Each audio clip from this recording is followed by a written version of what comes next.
Yenə Əmir-əl-Möminin İmam Əli əleyhissalam buyurur ki, insanlarla davranışın özünü ibadət adlandırır. Deyir, mülayim tərzdə danışmaq, yəni insanlarla xoş danışmaq və insanlara salam vermək, yəni insanlarla xoş danışmaq, mülayim danışmaq və insanlara salam verməyin özü imam buyurur ki, ibadətdir. Yəni gözəl davranış, gözəl əxlaqın özü belə nədir? İbadət sayılır. Yenə də İmam Cavad əleyhissalam buyurur ki, ibadət, bayaq da ayə buyurduq ki, Allah buyurur ki, şeytana ibadət etməyin. Yəni bir növ o ibadət anlayışını bizə çatdırır ki, imam buyurur ki, kim bir söz danışana qulaq asarsa, ona ibadət etmiş sayılır. Yəni ona bəndəlik etmiş sayılır. Yəni mənası budur ki, əgər qarşı tərəf sənə bir nəsihət verirsə, sənə gözəl yol göstərirsə, sən də ona qulaq asıb, ona tabe olursansa, bir növ ona bəndəlik edirsən. Təbii ki, bu Allaha bəndəliklə eyni məqamda deyil. Sadəcə olaraq bəndəlik, ibadəti imam bu cür bizə çatdırır ki, yəni biz də əgər Allahın əmrlərinə uysaq, Allahın əmrlərinə tabe olsaq, Allahın buyurduqlarını yerinə yetirsək, biz Allaha qarşı bəndəçiliyimizi isbat etmiş oluruq. Yəni Allaha bəndə olmuş oluruq.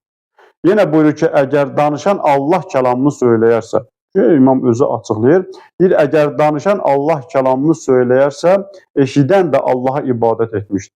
Yəni bir insan sənə Allahdan danışırsa, Qurandan danışırsa, ayədən, hədisdən danışırsa, sanki o sözünü yox, təbii ki, o Allahın sözünü sənə deyir və sən də onu eşidib ona tabi olursansa, dərhal sən Allaha ibadət etmiş sayılırsan. Əgər şeytanın tərəfindən danışsa, ki, bayaqki ayəni bir növ açıqlayır.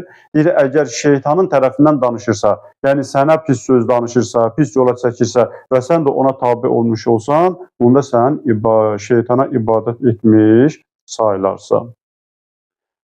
Yenə də hədislərin birində deyir, Həzrəti Musa əleyhissalam bir kişiyə buyurur ki, nə iş görürsən, həmin şəxs buyurur ki, ibadət edirəm.